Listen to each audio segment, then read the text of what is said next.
Hello dear students, very welcome back in Desi Kaksha. और आप लोग कैसे हैं डियर? आई होप आप लोग स्वस्थ होंगे और मस्त होंगे, है ना। तो चलिए डियर, अपना पहला लेक्चर हो चुका था जिसमें हम लोगों ने बायो सैवर्ट्स लॉ के बारे में बात किया था। थोड़ा सा ये बात किया था कि भाई कैसे ये सारी चीज़ें स्टार्ट हुई, कैसे विलियम ओरेस्टेड जो थे उन्होंने हम लोगों को बताया कि जो करंट होता है, जो इलेक्ट्रिक करंट होता है, उसका मैग्नेटिक इफ़ेक्ट भी प्रोड्यूस होता है। और मैग्नेटिज़्म होता कैसे है, एक डिफरेंशियल लेंथ के थ्रू हम लोगों ने ये बात निकाल के देखी थी। और हम लोगों का जो अब अगला लेक्चर होने वाला है डियर, वो आपका होने वाला है magnetic effect. Okay, magnetic effect of electric current. Okay, magnetic effect of electric current, ये अपना लेक्चर नंबर 2 होने वाला है डियर। अब कुछ बातें आपसे ये करनी है कि भाई जैसे magnetic field due to a long current carrying wire, basically बात इसी पे करनी है। लेकिन ये जो बैच आप लोग अटेंड कर रहे हैं इस समय, जो लेक्चर आप देख रहे हैं, ये किन बच्चों के लिए इम्पोर्टेंस रखता है? अगर कोई बच्चा कक्षा 10 में है, लेकिन अगर कोई भी बच्चा अपना कक्षा 10 में है लेकिन वो अच्छे लेवल पे जा कर के फिजिक्स की नॉलेज रखना चाहता है, अगर वो फाउंडेशन बैच जैसी फील लेना चाहता है, जैसे कुछ अच्छी बुक्स हैं क्लास 10th की ही हैं, जैसे MTG वगैरह की जो बुक्स होती हैं डियर, या आप कुछ नेशनल साइंस ओलंपियाड में अगर आप पार्टिसिपेट करते हैं, या फिजिक्स ओलंपियाड में अगर आप पार्टिसिपेट करना चाहते हैं क्लास 9th या 10th से, तो आपको थोड़ा सा एडवांस रहना पड़ेगा। आपकी उम्र के जो बच्चे हैं वो केवल NCERT पे डिपेंडेंट रहते हैं, लेकिन आपको थोड़ा सा आगे की चीज़ों को देखना रहेगा। ऐसा करने से क्या होता है कि आप जब थोड़ा सा एडवांसमेंट आपके अंदर आता है तभी सारी चीज़ें हो पाती हैं। Okay dear. और हाँ, अगर कोई बच्चा 12th का बोर्ड का अगर प्रिपरेशन करना चाहता है तो उसके लिए द बेस्ट लेक्चर है। CUET की अगर आप प्रिपरेशन कर रहे हो डियर, द बेस्ट है। JEE और नीट के बच्चों के लिए ये बिल्कुल बेसिक लेवल के लेक्चर्स हैं, जिनको बिना पढ़े हुए आप अगर डायरेक्ट हायर कॉन्सेप्ट पे जाते हैं तो चीज़ें समझना थोड़ा सा मुश्किल हो जाता है। ओके, तो इतने सारे बच्चे जो हैं वो इस वीडियो लेक्चर को, है ना, आप सारे लोग कनेक्ट कर सकते हो, इससे कनेक्ट हो सकते हो। इससे होगा क्या? इससे ये होगा डियर कि आपकी जितनी भी तैयारी है वो बेहतर से बेहतरीन हो जाएगी। ओके डियर, बेहतर से बेहतरीन हो जाएगी। तो चलिए ठीक है, अगर ये क्वेश्चन कैसे आएगा आपके सामने, पहले आप ये जान लीजिए।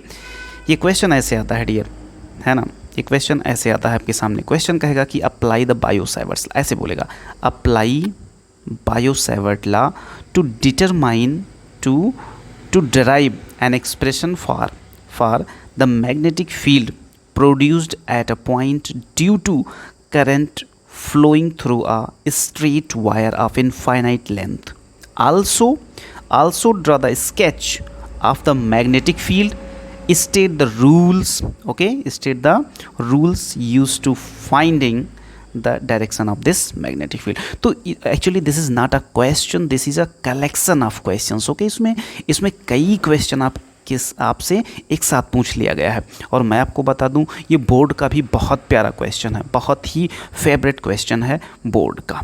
ओके, तो देखिए डियर, आपसे क्या ये उम्मीद कर रहा है कि आपको आना क्या चाहिए।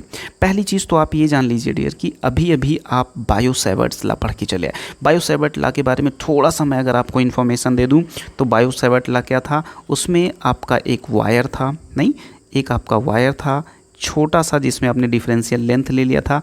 उसके द्वारा जो आपने स्मॉल मैग्नेटिक फील्ड की वैल्यू निकाली थी डियर, वो वैल्यू आपके सामने क्या आई थी? वो वैल्यू आपके सामने आई थी, डिफरेंशियल मैग्नेटिक फील्ड की वैल्यू आपकी आई थी μ0/4 पाई I dl sine theta upon का r²। यही तो आपने निकाला था। और इसके बेसिस पे हम लोगों ने 1-2 क्वेश्चन भी बनाए थे, और मैंने आपको कुछ DPP के फॉर्म में कुछ क्वेश्चंस भी दिए थे। अब मैं आपको इसी बायो सैवर्ट लॉ की मदद से कुछ नई चीज़ें सिखाना चाहता हूँ डियर। पिछली बार जो आपने लेंथ लिया था वायर की, वो क्या थी? वो that was very very very small, even वो डिफरेंशियल लेंथ थी। ओके, लेकिन आज जो आप वायर लेने वाले हो माय डियर, वो वायर कैसा रहेगा? वो वायर इनफाइनाइट लेंथ का रहेगा। इनफाइनाइट लेंथ बोले तो, इनफाइनाइट लेंथ का मतलब बिल्कुल आप ये मत समझना डियर कि हम लोग एक फाइनाइट लेंथ की बात नहीं करेंगे। हम लोग बिल्कुल एक फाइनाइट लेंथ की भी बात करने वाले हैं, लेकिन इसको समझाने के लिए मुझे पहले आपको एक वायर लेना पड़ेगा। इस वायर की लेंथ कुछ लेनी पड़ेगी। सपोज करिए कि इसकी लेंथ क्या है डियर, सपोज करिए कि इसकी लेंथ L है। ओके, अब यहीं से सपोजिशन स्टार्ट हो जाती है। एक एक चीज़ आप बिल्कुल फोकस करके समझिएगा, बहुत मज़ा आने वाला है, बहुत ही ज़बरदस्त, क्योंकि यहाँ पे इतनी सारी बातें आपको सीखने का मौका मिलेगा जिसका आपको अंदाज़ा भी नहीं होगा। अभी अभी मज़ा आने वाला है। बेसिकली मैं आपसे कहूँ तो बिल्कुल ज़बरदस्त मज़ा आने वाला है। ओके, अब मान लीजिए कि इस वायर से बिल्कुल परपेंडिकुलर डिस्टेंस पे, कितना परपेंडिकुलर ए डिस्टेंस पे, कितना ए डिस्टेंस पे आपने कोई पॉइंट सेलेक्ट करा। मैं बिल्कुल कलर चेंज कर दूंगा, ये टेंशन मत लीजिएगा। और ये जो है पॉइंट आपका, थोड़ा सा कोई अच्छा कलर लेते हैं जो और बढ़िया लगे। एक मैं पी पॉइंट ले लेता हूँ डियर, क्या ले लेता हूँ, मैं एक पी पॉइंट ले लेता हूँ यहाँ पे। और ये जो पी पॉइंट है, यहाँ पे हमें क्या निकालना है माय डियर, यहाँ पे हमें निकालना है मैग्नेटिक फील्ड। तो यूज़ किसका करना है, यूज़ आपका बायो सैवर्ट लॉ का करना है। तो अगर बायो सैवर्ट लॉ का करना है तो इसका मतलब हमें आज भी क्या करना पड़ेगा, हमें आज भी एक डिफरेंशियल लेंथ से काम चलाना पड़ेगा, क्योंकि bio Savart law differential length की ही बात करता है। तो ठीक है माय डियर, मैंने ये जो लेंथ ले ली है इसको मैं बोल रहा हूँ कि ये क्या है। चलो पहले इसको हम यल को थोड़ा सा और ऊपर शिफ्ट कर देते हैं। इस यल को मैं थोड़ा सा ऊपर शिफ्ट कर देता हूँ। ये यल याद रखिएगा, ये यहाँ से यहाँ तक का है ये यल, ठीक है। और अभी अभी जो मैंने कंसीडर करा है ये DL है। DL तो समझ रहे हो ना, बिल्कुल छोटी सी, बिल्कुल इतू सी, बिल्कुल छोटी सी डिफरेंशियल लेंथ है। ओके माय डियर, अब चलिए, अब मैं आपको बताता हूँ आगे क्या करना है। अब जैसे आपने DL लिया था तो आपको याद होना चाहिए भाई, यहाँ से आपने एक वेक्टर R आपको लेना पड़ेगा, बोलो हाँ या ना। तो ये आपका हो गया यहाँ से यहाँ तक इसको मिलाने वाली एक ऐसी लाइन जो आपका वेक्टर R रिप्रेजेंट कर रही होगी। Are you okay? बिल्कुल भैया, यहाँ तक समझ में आ गया। अच्छा, एक चीज़ और याद करो माय डियर, एक चीज़ और याद करो, आपको थीटा की भी ज़रूरत है तो आप ये वाला थीटा ले लो, इसको आप थीटा मान लो। चलो ठीक है भैया, थीटा भी मान लिए। थीटा क्लियर हो गया, वेक्टर R क्लियर हो गया। ए क्या है जान रहे हो, परपेंडिकुलर डिस्टेंस है। अब मैं आपको कुछ सपोजिशन, कुछ सपोज़ करने को बोलूँगा, और वो चीज़ बच्चे आपको सपोज़ करनी पड़ेगी। वो ये कि अगर आप यहाँ पे थीटा लिए हो तो एक चीज़ और सपोज़ कर लो मेरे कहने पे कि ये वाला एंगल आप फाई मान लो। क्या मान लो डियर, इसको आप फाई मान लो। चलो ठीक है, मान लिया मेरे कहने पे, बिल्कुल भैया मान लिया। चलो अगर आपने इसको फाई मान लिया माय डियर, तो एक काम और करते हैं, चूँकि अब इनफाइनाइट लेंथ के लिए भी तैयारी शुरू कर लेते हैं। तो मान लीजिए कि ये ऊपर का एक एंगल है और यही पॉइंट P नीचे का भी एक एंगल बना रहा है। तो ऊपर का ये जो एंगल है माय डियर, इसको हम लोग रिप्रेजेंट कर लेते हैं फाई 2 से, और ये जो यहीं से ये जो पॉइंट, याद रखिएगा अब की बार जहाँ मेरी पेन चले, ये वाला, इसको आप लोग सपोज कर लीजिए फाई 1। भैया ऐसा क्यों कर रहे हो, क्योंकि यार कल को क्या होगा, कल को हमें एक लिमिट दे दी जाएगी कि आपका ऊपर वाला एंगल इतना है, नीचे वाला एंगल इतना है, तो आपको बातें करनी रहेंगी। तो यहाँ तक मुझे ऐसा लगता है कि आपको सब कुछ क्लियर हो गया। लेकिन लेकिन लेकिन माय डियर, आप एक चीज़ याद रखिए कि इसमें से करंट तो फ्लो ही नहीं कराया आपने। यहाँ से करंट आई फ्लो करा दो, ठीक है, करंट आई फ्लो करा दिया आपने। अब सब कुछ रेडी। आपको क्या क्या मिल गया, चलिए एक बार हम लिख लेते हैं। आपको यल मिल गई है। यल क्या है माय डियर, बोलो यल क्या है, यल पूरी लेंथ है वायर की। ओके, DL आपको मिल गया है। DL क्या है, डिफरेंशियल लेंथ है। आपको थीटा मिल गया है, लेकिन थीटा याद रखिएगा यहाँ पे कौन सा थीटा है, थीटा यहाँ पे वायर और वेक्टर R के बीच का थीटा भी आपको मिल गया है, ठीक है। एक फाई बन रहा है, फाई देख लीजिए, फाई उसके अपोजिट में एक एंगल यहाँ पे फोकस करिए, ये फाई बन गया है। वेक्टर R के बारे में भी आपको इन्फॉर्मेशन मिल गई है। ओके, फाई 1 और फाई 2 की भी इन्फॉर्मेशन आपको मिल गई है। मैं सारी बातें एकदम लिख दे रहा हूँ, ऐसा शायद ही कोई प्रूफ करवाता होगा कि सारी बातें आपको बताई जाएं, लेकिन बिल्कुल टेंशन ना लीजिए माय डियर, मैं आपके साथ हूँ। ओके, अब इतनी बातें क्लियर हो गई। लेकिन बायो सैवर्ट साहब क्या कह के गए हैं, बायो सैवर्ट साहब क्या कह के गए हैं, बायो सैवर्ट साहब कह के गए हैं, भाई तू जो कुछ भी ले रहा उससे मुझे कोई मतलब नहीं है। मुझे किससे मतलब है भाई, मुझे मतलब है मेरे DB से, मुझे मतलब है मेरे DB से। और DB क्या होता है, DB होता है μ0 / 4 पाई I DL sine theta, sine theta, ओहो हो, साइन थीटा अपान का आर स्क्वायर। हमें तो भाई इससे मतलब है। तो चलो ठीक है, अब इसकी तैयारी बना लेते हैं। अब इसकी तैयारी बनाने के लिए हमें कुछ कुछ बातों का ध्यान देना पड़ेगा माय डियर, और उस पे आपको बहुत ज़्यादा फोकस करना पड़ेगा। जैसे पहली चीज़ हम लोग थीटा को रिजॉल्व करने का प्रयास करते। सबसे पहले हम लोग थीटा को रिजॉल्व करने का प्रयास करते हैं डियर। ओके, जब आप थीटा के लिए चलोगे तो थीटा आपका क्या हो जाएगा माय डियर, यहाँ पे देखो ये जो थीटा है, थीटा को अगर एक्चुअल में हम लोग देखें तो ये आपका 90 डिग्री यहाँ पे बना रहा है। ठीक है, ठीक है। तो थीटा जो है आपका, अगर मैं यहाँ पे ये कहूँ आपसे, अगर मैं आपसे यहाँ ये कहूँ माय डियर कि theta plus phi is equal to 90 degree है, तो क्या आपको कोई एतराज़ होगा? क्या आपको कोई एतराज़ होगा? बिल्कुल नहीं होगा भैया। इसका मतलब अगर मैं आपसे थीटा बोलना चाहूँ माय डियर, तो थीटा यहाँ पे क्या होगा? आप बोलोगे 90 माइनस फाई। ये भी कोई दिक्कत नहीं है।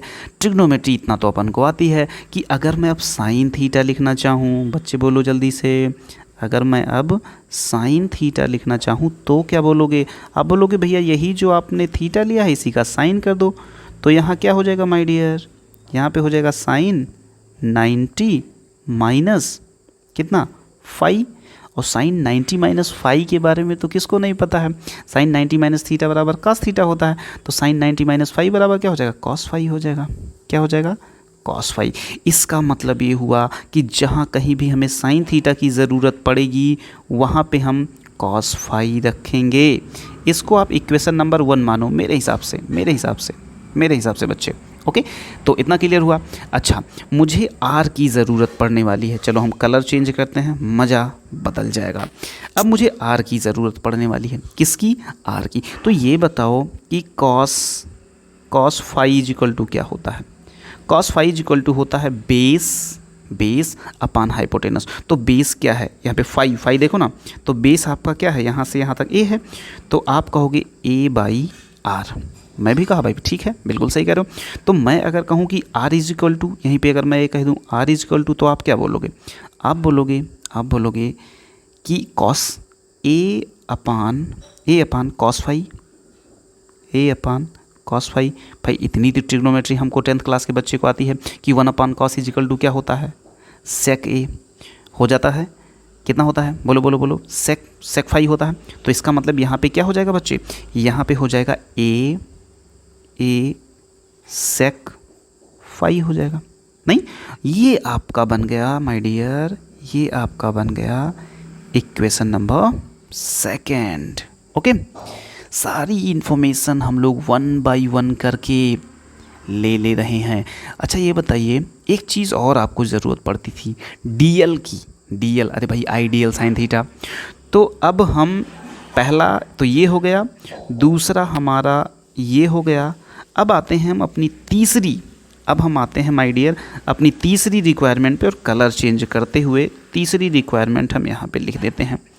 तीसरी रिक्वायरमेंट जैसे मैं लिखना चाहूँगा माय डियर, आप बोलोगे कि भैया क्या ज़रूरत है आपको? मैं बोलूँगा मुझे एल की ज़रूरत है, और यल नहीं डीएल की ज़रूरत है। अच्छा ये बताओ, यहाँ से यहाँ तक क्या है? यल है, और ये क्या है?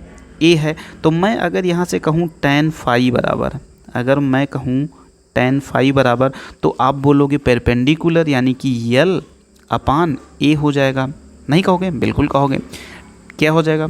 tan phi is equal to L by a. तो अगर बच्चे मैं आपसे ये पूछूं कि l इज इक्वल टू, तो आप बोलोगे ए tan फाई। मैं कहूँगा शाबाश, मैं आपको कहूँगा शाबाश। फिर मैं बोलूँगा ये बताइए कि अगर l is equal to a tan phi है, तो इसका अगर हम डिफरेंशिएशन करें, डीएल कर दें, तो ए tan फाई का भी डिफरेंशिएशन होगा, और tan का डिफरेंशिएशन होता है सेक स्क्वायर। इसका मतलब ये हो जाएगा डियर, ए क्या हो जाएगा? ए सेक स्क्वायर फाई, और फाई का भी डिफरेंशिएशन डी फाई। इसका मतलब ये हो गया बच्चे कि चौथा आपका बिल्कुल रेडी है। ओके, चौथी भी बात आपकी बिल्कुल रेडी है। तो क्या हमारे पास पूरा सफिशिएंट डेटा आ गया? क्या मेरे पास वो सारी बातें आ गई जो हमें बायो सैवर्ट लॉ जो हमें बायो सैवर्ट लॉ से निकालने के लिए ज़रूरत पड़ती थी। अगर आपके पास वो सारी इन्फॉर्मेशन है माय डियर, तो चलो फिर अब गेम शुरू करते हैं और हम लिखते हैं d B is equal to बोलोगे आई, मैं बोलूँगा आई, आप बोलोगे डी एल, मैं बोलूँगा a sec square phi d phi. कोई दिक्कत? आप बोलोगे डी एल, मैं बोलूँगा ए आई ए सेक स्क्वायर, यहाँ पे सेक लिख देना है, sec square phi d phi. और फिर आप बोलोगे साइन थीटा। जब आप बोलोगे साइन थीटा तो मैं क्या बोलूँगा, बोलो मैं क्या बोलूँगा, मैं बोलूँगा कॉस फाई। मैं क्या बोलूँगा? Cos phi. Okay, I d l sine theta, मैं बोलूँगा सेक फाई। और अपान में क्या हो जाएगा बच्चे? अपान में आर स्क्वायर।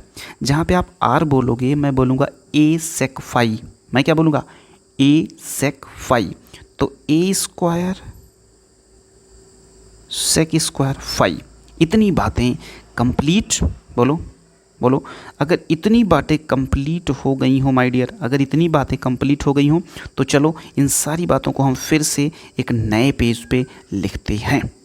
मैं ये सारी बातें फिर से आपके लिए एक नए पेज पे लिखता हूँ और यहाँ पे बात ज़बरदस्त होगी।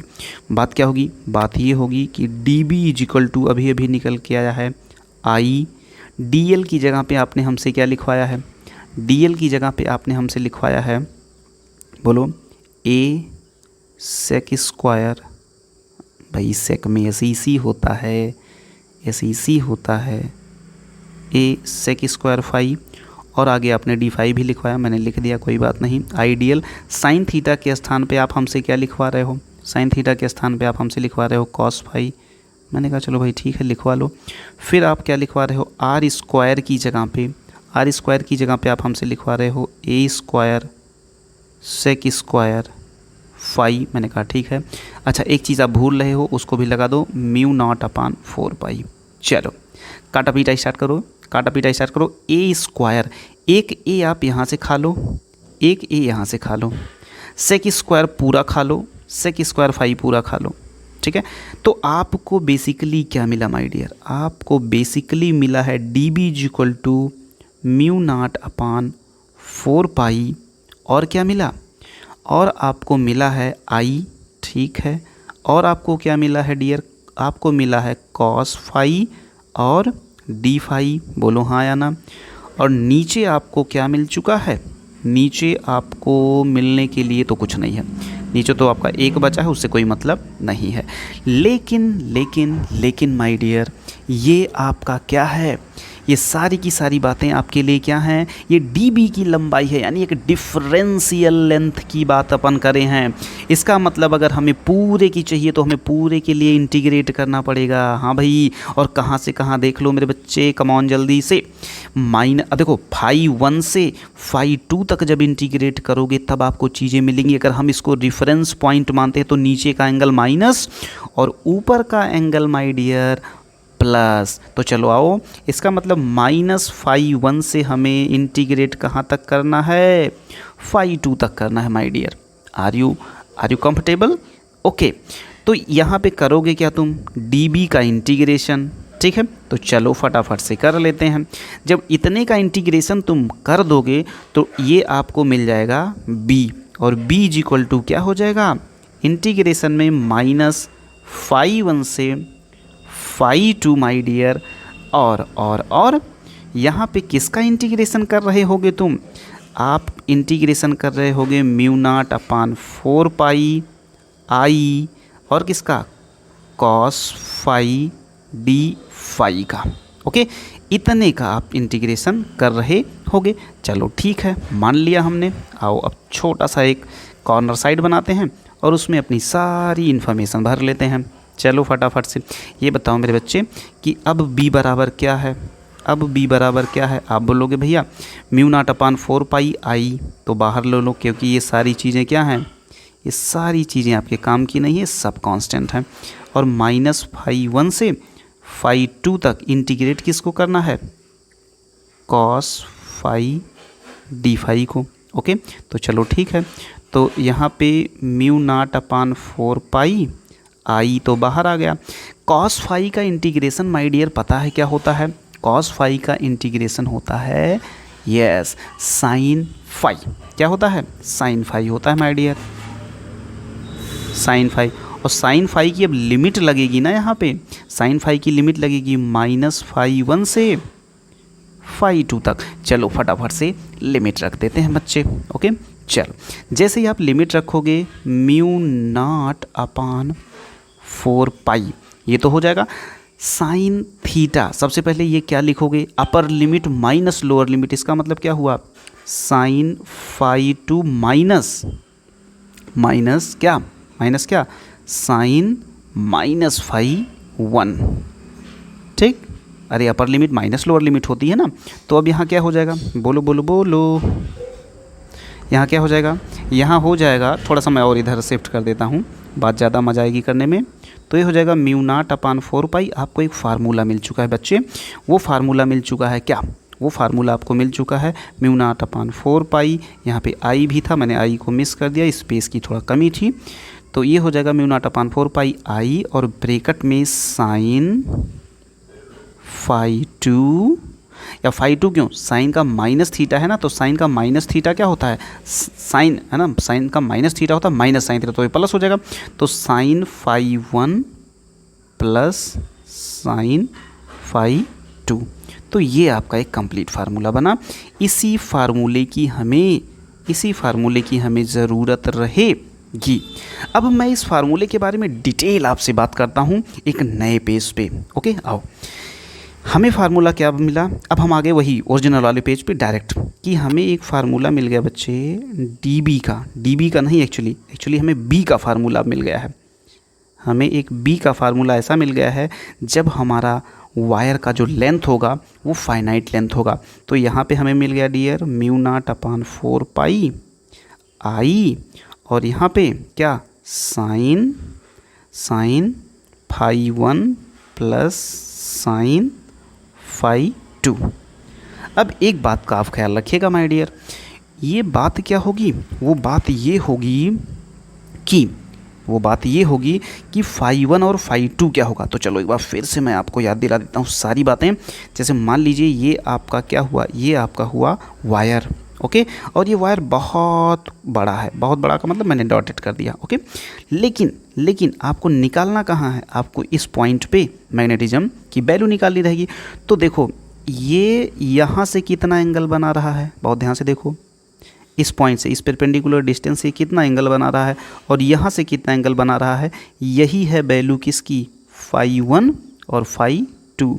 तो एक चीज़ याद रखिएगा डियर, एक चीज़ याद रखिएगा, φ1 एंड φ2 हमेशा अपोजिट एंगल होंगे बेटा, हमेशा अपोजिट डायरेक्शन में लिए जाएंगे, हमेशा अपोजिट डायरेक्शन में लिए जाएंगे। ये बात याद रखिएगा। अगर एक लोअर में लिया जाएगा बच्चे तो दूसरा अपर में लिया जाएगा, अगर दूसरा अपर में लिया जाएगा तो पहला लोअर में लिया जाएगा। ये बात हमेशा आप याद रखिएगा। ओके, कभी कभी बच्चे गलती कर देते हैं, कब?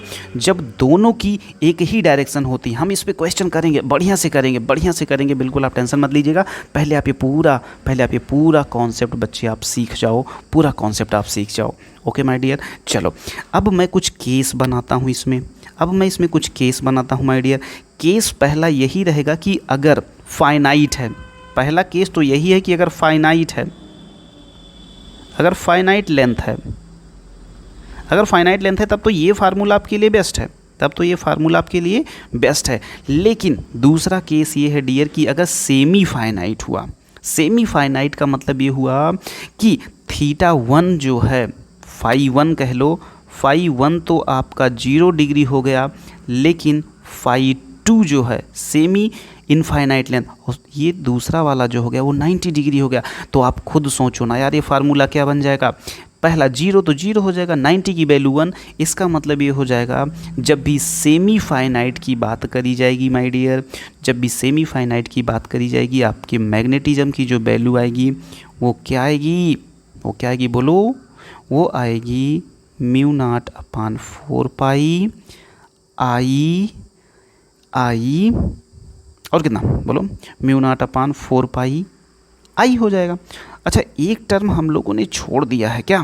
आओ देखो देखो देखो देखो देखो, कहीं तो कुछ गड़बड़ हुआ है भैया, कहीं तो कुछ गड़बड़ हुआ है। हम लोगों ने ए बहुत देर से छोड़ दिया भाई, ए को हम लोगों ने बहुत देर से छोड़ दिया। कहाँ से छोड़ा था? यहीं से छोड़ा था। देखो यहाँ पे ए होना चाहिए था, यहाँ पे भी ए होना चाहिए था, यहाँ पे भी ए होना चाहिए था, यहाँ पे भी ए होना चाहिए था, यहाँ पे भी ए होना चाहिए था। और देखो यही होती है गलतियाँ कभी कभी बच्चे, यहाँ पे भी ए होना चाहिए। ओके, तो रेक्टिफाई कर लीजिएगा। ओके, तो आई अपान ए, ये हो जाएगा आपका एक ज़बरदस्त फार्मूला सेमीफाइनाइट के लिए। ओके, सेमीफाइनाइट के लिए। चलिए दूसरी चीज़ मैं आपसे कहना चाहूँगा कि दूसरी चीज़ क्या है माय डियर? दूसरी चीज़ ये है कि अगर अगर अगर केस नंबर 3, अगर इनफाइनाइट लेंथ की अपन बात करें, किसकी बात करें डियर? अगर हम लोग इनफाइनाइट लेंथ की बात करें तो इनफाइनाइट लेंथ के केस में क्या हो जाएगा? फाई 1 आपका 90 और फाई 2 भी 90 हो जाएगा। इसका मतलब ब्रैकेट के अंदर वाली वैल्यू 1 + 1 = 2 हो जाएगी। इसका मतलब फार्मूला बन जाएगा μ0 अपान 4 पाई आई अपान ए इंटू 1 + 1 = 2। फार्मूला गजब का बन के आया माय डियर, फार्मूला बन के आया है μ0 अपान 2 पाई आई अपान ए। बोलो हाँ है ना? तो ये रही वो सारी केसेस जिसके बारे में हमें आपसे बात करना था। ये रही वो सारी केसेस। यहाँ पे देखिए पूरा इंटीग्रेशन के माध्यम से हमने आपको समझाया, मैंने आपको बताया कि हम लोग सीखने क्या वाले हैं। हम लोग सीखने वाले थे magnetic field due to long current carrying wire. Long का मतलब इसलिए क्योंकि बायो सैवर्ट ने सबसे पहले हम लोगों को क्या बता दिया था माय डियर? बायो सैवर्ट ने सबसे पहले हम लोगों को ये बात सिखा दी थी कि अगर हमें डिफरेंशियल लेंथ के द्वारा निकालना है, तो हम क्या करेंगे? ओके, तो ये चीज़ अपन ने कर ली थी। फिर उसके बाद जब डिफरेंशियल से बात आई तो भाई हमेशा डिफरेंशियल लेंथ थोड़ी ना रहेगा। प्रैक्टिकल लाइफ में तो वायर बड़े बड़े होते हैं। जब प्रैक्टिकल लाइफ में वायर बड़े बड़े होते हैं तो इसका मतलब हमें कुछ ऐसे वायर के बारे में बात करना पड़ेगा माय डियर जो बड़े थे, यानी फाइनाइट लेंथ के थे। तो फाइनाइट लेंथ या जब भी कभी लॉन्ग वायर की बात करी जाएगी तो वहाँ पर आप इनफाइनाइट की कंडीशन रखिएगा, और इनफाइनाइट की कंडीशन में जो आपका रिजल्ट आएगा माय डियर वो क्या आएगा?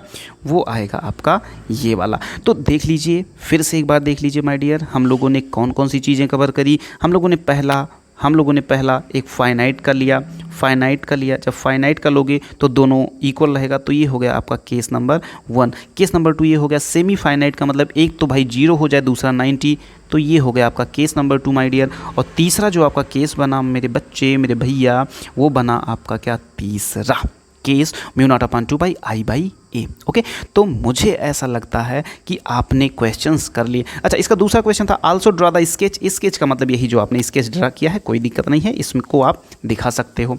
तीसरी बात ये पूछ रहे हैं कि finding the direction of this magnetic field. तो भाई डायरेक्शन के लिए हमेशा हमने आपको बताया राइट हैंड थंब रूल, तो आपको राइट हैंड थंब रूल से ही जाना रहेगा। या एक कॉर्क एंड स्क्रू रूल भी आता है, तो वो भी इसी की तरह ही वर्क करता है, कोई बड़ी बात नहीं है। यहाँ एक छोटी सी चीज़ अगर मैं आपको बताना चाहूँ और आप अगर सुनना चाहें तो आप वो भी सुन सकते हैं। मेरे पास पेज नहीं है, मैं यहीं आपको थोड़ा सा सिखा देता हूँ। मान लीजिए अगर कभी बाई चांस आपसे इसके कोई ग्राफ के बारे में पूछे कि डिस्टेंस है ना, कि डिस्टेंस वर्सेस अगर बी का कोई ग्राफ पूछे, बी बोले तो मैग्नेटिज्म, इलेक्ट्रिक फील्ड, मैग्नेट है ना, इलेक्ट्रिक फील्ड इंडेक्स, तो इसका जो देखो 1/a है ना, यहाँ पे बच्चे 1/a है, तो इसका मतलब ये हमेशा डिक्रीजिंग ग्राफ होगा माय डियर। कैसा होगा? डिक्रीजिंग ग्राफ होगा। ये ग्राफ भी एक स्टार लगा के आप इसको अपनी नोट्स में बिल्कुल छाप लीजिएगा। ओके माय डियर, तो यहाँ पे मुझे ऐसा लगता है यहाँ तक आते आते आपकी मैक्सिमम चीज़ें सॉल्व हो चुकी हैं। ओके, अगर आप यहाँ तक सॉल्व कर चुके हो तो आओ एक छोटी सी प्रॉब्लम लेते हैं और उसके थ्रू हम लोग कुछ बातें करने का प्रयास करते हैं। आ जाओ भैया, आ जाओ। हाँ चलो, ये है, कहाँ गई भाई प्रॉब्लम? ये है प्रॉब्लम। पहली प्रॉब्लम मैंने आपके लिए कॉन्सेप्चुअल क्वेश्चन नंबर 3 होगा ये बायो सैवर्ट लॉ। ये कह रहा है कि use the Biot Savart law to obtain an expression for the magnetic field at the center of the coil bent in the form of a square of side 2a। तो यहाँ पे जो side दी गई है बहुत ध्यान से देखिएगा माय डियर, ये आपको 2a दे दी गई है, ठीक है। तो यहाँ पे एक चीज़ आप देख पा रहे होंगे कि यहाँ पे चार कितने चार फाइनाइट लेंथ के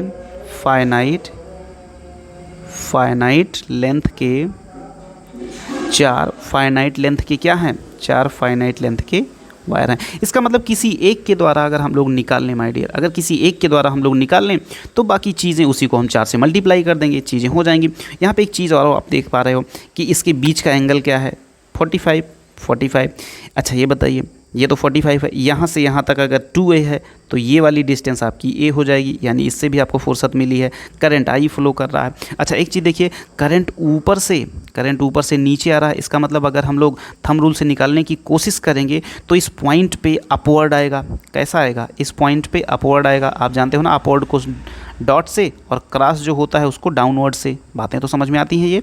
तो अगर नीचे से देखोगे तो भैया ये अपवर्ड आएगा, ठीक है। तो अगर इससे अपवर्ड आएगा तो इससे भी यहाँ पे देखो, इससे भी क्या आएगा, इससे भी ऐसे पकड़ो ना, जब इसको राइट हैंड थंब रूल से पकड़ोगे तो ये भी इससे भी अपवर्ड आएगा, इससे देखोगे तो इससे भी अपवर्ड आएगा, इससे देखोगे तो इससे भी अपवर्ड आएगा। यानी कि चार की चारों जो डायरेक्शंस आप बना रहे हैं वो चारों अपवर्ड बना रहे हैं। बात समझ में आ गई? ओके, तो चलो ठीक है, किसी एक वायर से निकाल लेते हैं और एक वायर से अगर निकल जाता है तो सीधी सी बात है हमें सारी इन्फॉर्मेशन मिल जाएगी। चलो हम लोग ए बी वायर पे काम करते हैं, BA पे या AB पे हम लोग काम करते हैं। चलो तो यहाँ पे सीधा सा फार्मूला लगाओ, सीधा सा फार्मूला लगाओ। फार्मूले में कुछ नहीं है डियर, फार्मूले में वही जो मैंने आपको पूरी इन्फॉर्मेशन दी थी वही इन्फॉर्मेशन आपको फिर से रिपीट करनी है। क्या कि B1 कह लीजिए या B कह लीजिए, यहाँ पे क्या हो जाएगा μ0/4 पाई। अभी आप बिगनर हैं तो पहले फार्मूला लिखेंगे I बाई A और ब्रैकेट में क्या कहिएगा sin φ1 प्लस sin φ2। हो गया। चलो फटाफट से वैल्यू रखो माय डियर, वैल्यू रखो। μ0/4 पाई की वैल्यू दुनिया जानती है, आप भी जानते होंगे क्या होता है, बोलो। वैल्यू होती है 10⁻⁻7। ओके, 10⁻, कितना होता है -7। या इसको ऐसा करो, इसको बहुत ज़्यादा टेंशन ना लो, इसको μ0/4 पाई ही रहने दो, इसको ऐसे ही मौज मस्ती करने दो, ठीक है। जो भी वैल्यू आएगी देख लेंगे। आई की वैल्यू कितनी है, आई की वैल्यू आई है, ए की वैल्यू ए है, कोई दिक्कत नहीं है। बस हमें किससे प्रॉब्लम है, जिससे हमें प्रॉब्लम है उसको हम सॉल्व करने जा रहे हैं। sin θ1 क्या है बोलो, अगर हम इसको 1 कहें और इसको 2 कहें तो sin θ यानी कि 45 1/√2 प्लस 1/√2, ठीक है। 1/√2 कितना हो जाएगा 2/√2 यानी μ0/4 पाई I बाई A और 1/1 यानी 2/√2। तो यहाँ से 2 मर गया, यहाँ पे 2 आया। अच्छा इन सब को हमें 4 से मल्टीप्लाई भी करना है, इसलिए क्योंकि 4 वायर हैं तो 2 करने 2 दूना 4। और 2/√2 को जब आप सॉल्व करने की कोशिश करते हैं डियर तो जानते हो क्या आता है, √2 आएगा और 2 ऊपर कट जाएगा। तो फाइनली आपकी जो होल सोल वैल्यू बनेगी वो बनेगी √2 μ0 बाई क्या, पाई तो कट गया है तो पाई और A यहाँ पे और I भी आप लगा दीजिए। तो आपकी ये कंप्लीट एक वैल्यू निकल के आई, जो वैल्यू है आपकी √2 μ0/पाई I/A। तो मुझे ऐसा लगता है ये बात आपको बिल्कुल समझ में आई होगी कि B की जो फाइनल वैल्यू आपकी आई डियर वो कितना आ गई, वो आपकी आ गई √2 μ0 I/पाई A। ओके, तो ये तो बस यही था बायो-सैवर्ट लॉ के बाद हम लोगों ने एक फाइनाइट लेंथ ली और फाइनाइट लेंथ के बाद हम लोगों ने अच्छा खासा काम कर लिया। तो मुझे ऐसा लगता है कि ये एक जो एग्जाम्पल था, एक कॉन्सेप्चुअल क्वेश्चन है। कॉन्सेप्चुअल क्वेश्चन का मतलब ये होता है कि जस्ट मैंने बस आपके कॉन्सेप्ट को बूस्ट करने के लिए बातें मैंने कर ली हैं, बाकी ये बातें करनी नहीं थी। आइए एक क्वेश्चन और आपके लिए मैं लेकर आया हूँ, लेकिन ये क्वेश्चन आप खुद ट्राई करिएगा, ये क्वेश्चन आप खुद ट्राई करिए और हमें कमेंट करके बताइए कि आंसर कितना आया। इसमें मैं थोड़ी सी जानकारी आपको दे दूं कि भाई इसमें भी क्या है, 3 वायर हैं, एक वायर ये है, एक वायर ये है, एक वायर ये है, एक वायर ही है। वायर की लेंथ यल है, θ1 θ2 आप जान रहे हो। लेकिन एक बात याद रखिएगा बच्चे, यहाँ पे आपको ए नहीं पता है तो आपको थोड़ा सा ट्रिग्नोमेट्री लगाना पड़ेगा, थोड़ा सा ट्रेंगल्स का यूज़ करना पड़ेगा, थोड़ा सा आइडिया लगाना पड़ेगा। और वो आइडिया क्या होंगे, वो रूल्स क्या होंगे, अगर आप में से कोई भी बच्चा नहीं कर पाता है बाई चांस, तो आप नीचे कमेंट करके बताइएगा कि भैया प्लीज़ ये क्वेश्चन हमें नहीं आया और आप करवा दीजिए कैसे करना है। ओके, बाकी मैंने आगे आपके लिए एक डीपीपी प्लान कर रखी है। ये डीपीपी बहुत ही आराम से, वीडियो को पॉज करिए, वीडियो को पॉज करके अच्छे रेजोल्यूशन पे जाइए और ये सारे क्वेश्चंस आप, ये सारे क्वेश्चन एक मिनट, हाँ ठीक है डियर। तो यहाँ से क्वेश्चन नंबर 1 से आप स्टार्ट करिएगा, क्वेश्चन नंबर 14 तक ये सारे के सारे क्वेश्चन ट्राई करने का कोशिश करो। और मुझे ऐसा लगता है कि सारे क्वेश्चन आपसे बन जाने चाहिए। तो कैसा लग रहा है ये लेक्चर का सेशन कैसा लग रहा है, और ये स्पेशली ये वाला सेशन आपको कैसा लगा डियर, आप कमेंट करके ज़रूर बताइएगा। क्योंकि जब आप कमेंट करते हो तो हमें वही कमेंट मोटिवेट करता है कि आपके लिए और तगड़ा काम किया जाए, और ज़बरदस्त काम किया जाए, और बढ़िया काम किया जाए। तो देखो, ये वाला रहा फाइनाइट लेंथ के बारे में, इसके पहला वाला रहा छोटे से डिफरेंशियल लेंथ के, यानी कि बायोसैवर्ट पे आपने काम कर लिया। बायोसैवर्ट के बाद जो अगला टॉपिक बनता है इस चैप्टर का वो ये है कि फाइनाइट लेंथ के लिए आपने काम कर लिया।